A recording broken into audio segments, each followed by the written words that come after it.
እኔ የምለው ማለት ነው ምን ነው የሩታ ሲሆን አንገበገባችሁ? ምን ነው አናደዳችሁ? ማን ነው በመጀመሪያ የተጨመላለቀው? ማን ነው በመጀመሪያ እንደዛ አይነት እቃቃ የተጫወተው በትዳሩ ላይ? በዛን ጊዜ እርጉዝ በሆነ ሰዓት እኮ ጀምሮ ነው አብርሽ ሩታን ጥሏት ሄደው። ለምን ይመስላችኋል? እሷ በዛን ጊዜ ውስጧ የሻከረው ለምንድን ነው? የሚገባትን እንክብካቤ የሚገባትን ፍቅር እንኳን አልሰጣትም። እርጉዝ ሆና ስንትና ስንት ነገሮችን ነው ተቋቁማ ያለፈችው። ነገር ግን ዛሬ ላይ ልክ ሩታን እንደበዳ ያደርጋችኋታል። ሰላም ሰላም! ውድና የተከበራችሁ የቻናል ተከታታዮች ሰላማችሁ ይብዛልኝ በያላችሁበት ውዶች። ይሄንን ቪዲዮ ላይክ ሼር አድርጉልኝ። የምር በጣም ነው የተቃጠልኩትኝ፣ በጣም ማለት ነው። እኛ ሴቶች በተፈጥሯችን እንክብካቤ እንፈልጋለን። እንኳን እርጉዝ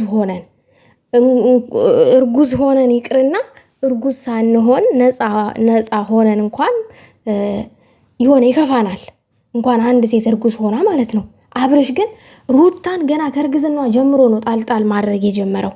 ሩታ እንኳን ለሱ የሚገባውን ነገር እንኳን አቅማንሷት እንክብካቤ እንኳን ብታጎልበት እሱ በቻለው መጠን ፍቅር መስጠት ነበረበት።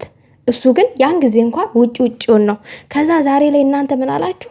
እርጉዝ ሆነሽ እንኳን ጥሎሽ ሄደው አንቺ ወንድ ልጅ የሚያስፈልገውን ነገር ስላላደረግሽ ነው። ተው እንጂ ወንዶች ናችሁ እንደዚህ ስትሉ የሰማሁትኝ። እውነትን ነው። ሴት ልጅም እንክብካቤ የምትፈልገውን ነገር ካላገኘች ለምን ወደ ኋላ አትልም? እሱ እኮ በዛን ጊዜ ወደ ሄርሜላ አይሄድም ነበረ። አንቺ ያጎደልሽበት ነገር ስላለ ነው። ትሰቀልለት እርጉዝ ሁለት ነፍስ ሆና እንድትሰቀልለት ነው የፈለጋችሁት። በጣም ነው የገረመኝ። እኔ በጣም ነው ያናደዳችሁ። ለምንድን ነው ሴት ሆናችሁ ሩታን ዘቀዘቃችኋትም አልዘቀዘቃችኋትም ከሩታ ላይ ምንም የሚቀንስ ነገር የለም። ምንም ነገር ማለት ነው። አብርሽ ከሄርሜላ ጋራ ሲንዘላዘል እንደፈለገ ሲሆን ላይክ ሩታ ምንም ነገር ማድረግ እንደማትችል ነበር ያሰበው ማለት ነው። ይሄ ነው በሱ ልብ ውስጥ የነበረው።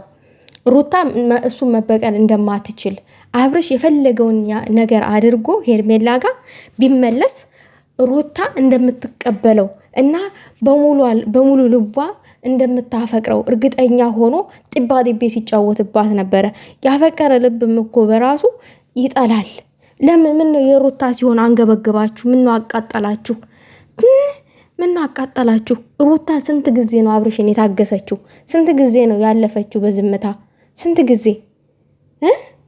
በጣም የምትገርሙ ሰዎች አላችሁ። ማለት የሆነ ሴት ልጅ ውድቅ እንድትል ሴት ልጅ ላይ በጣም ጫና የምታበዙ ምናምን የሆነ ውድቅ እንድትል የምታደርጉ ሰዎች አላችሁ። ሩታ ያለፈችውን ስቃይ ያለፈ ሰው አለ እንዴ? ማንም አላለፈም። ቤተሰቦቿ ተሰድበውባት ምናምን በቃ ብዙ ነገር ተደርጋ ነው ያለፈችው። ነገር ግን እንደ ወንድ ልጅ አሁን እሱ አብርሽ ሩታን እውነት ቢፈልጋት ኖሮ ወደ ሩታ እውነት መመለስ ቢፈልግ ኖሮ እኔ ላጽናናህ ነው የመጣሁት፣ እኔ አንተን ደስታ ፈልጌ ነው የመጣሁት ስትል ሄርሜላ አይ እኔ አልፈልግም፣ ነገ እኮ የኔና የሩታ ህይወት ይስተካከላል፣ እኔ እንደዛ አይነት ነገር ውስጥ እጅ መክተት አልፈልግም ብሎ እንደ ወንድ ልጅ ቆፍጠንጠን ይል ነበረ። ነገር ግን ፈልጎታል ከሄርሜላ ጋር ዘና ማለቱን። ምንድነው ያለው እሱ በአንደበቱ የተናገረው? እኔ አይምሮዬ አሁን ተስተካክሏል፣ ጥሩ ሙድ ላይ ነው ያለሁት፣ ሙዴን ማበላሸት አልፈልግም። ወንድሙ ሲጠይቀው ማለት ነው እኔ አሁን ደስተኛ ነኝ፣ ደስቴን ማበላሸት አልፈልግም ምናምን። ዛት ሚስ ከሄርሜላ ጋር ያለው ነገር ተመችቶታል። ወጣ ገባው ከሄርሜላ ጋር ተመችቶታል እንደፈለገ መሆኑ። ይሄ በልጅ መታሰር በትዳር መታሰርን አልፈልግም ሲጀመርም ማለት ነው። አንድ ጊዜ አድገን ሳንጨርስ ነው የወለድነው፣ ልጅነታችን ሳንጨርስ ነው የወለድነው ይላል። ስንት ነገር ነው የቀበጣጠረው፣ ስንት ነገር ነው። ይቺ 3 ቀን ሰላም እንፍጠር ብላ ሄርሜላን ለማብሸቅ ባደረገችው ነገር ሩታ ወደ አብርሽ እውነት የተመለሰ ይመስሏችሁ ነበር እንዴ?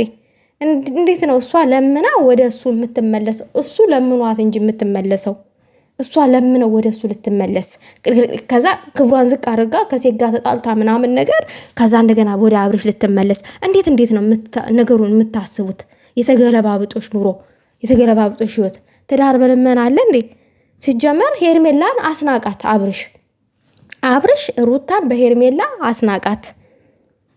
እንዴት ሩታ ምንም ፍቃድ እንደሌላት አብርሽ ላይ ምንም ነገር ማድረግ እንደማትችል አብርሽን ማዘዝ ወደ ራሷ መመለስ እንደማትችል አድርጋ ሄርሜላ ሳለቻት ሩታን።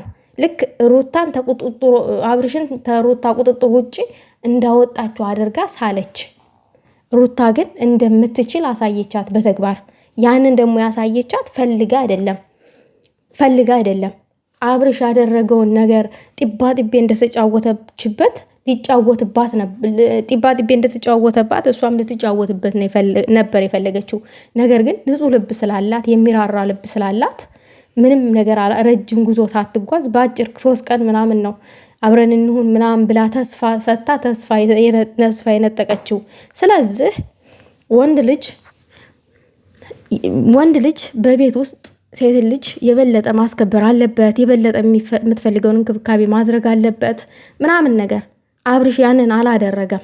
የታየው እሱ ከሌላ ሴት ጋር እንደፈለገ መዝናናት እንደፈለገ በቃ ደስታ በቃ የእሱን ደስታ ብቻ መመለስ ነበር የታየው። ሩታ ደስተኛ ትሆን አትሆን የራሱ ጉዳይ፣ ያ እሱ ልብ ውስጥ አልነበረም። ስለዚህ ዛሬ ሩታን ወቃሽ ነቃፊ ምናምን የሆናችሁ እንዴ ምን ሆናችሁ ነው? 2 ነፍስ እኮ ሆና ራሱ ቼክ አላደረጋትም። እንኳን ዛሬ ወልዳ 2 ነፍስ ይዛ በሆዷ እሱ ከሄርሜላ ጋር አሸ ገዳይ ሲል ነበረ። እሷ ብትነጫነጭም ብትገፈውም እንኳን ሩታ አይ አልፈልግህም ብትለው ጨከከን ብሎ ለምኖ ምናምን ነገር ወንድ ልጅ ነው ተፍተፍ ብሎ ወደ ራሱ መመለስ አያቅተውም ነበረ። ነገር ግን መመለሱን አልፈልገውም፣ ከሄርሜላ ጋር መሆኑን የፈለገው። ስለዚህ አብርሽ ከልቡ ይወድሻል መናገር ስለማይችል ነው ምናምን ነገር ምናምን። ሩታ ነች ከልብ የምትወደው ያለ ምንም ጥቅማ ጥቅም። ሩታ ከልብ ሴት አፍቃሪ ነች።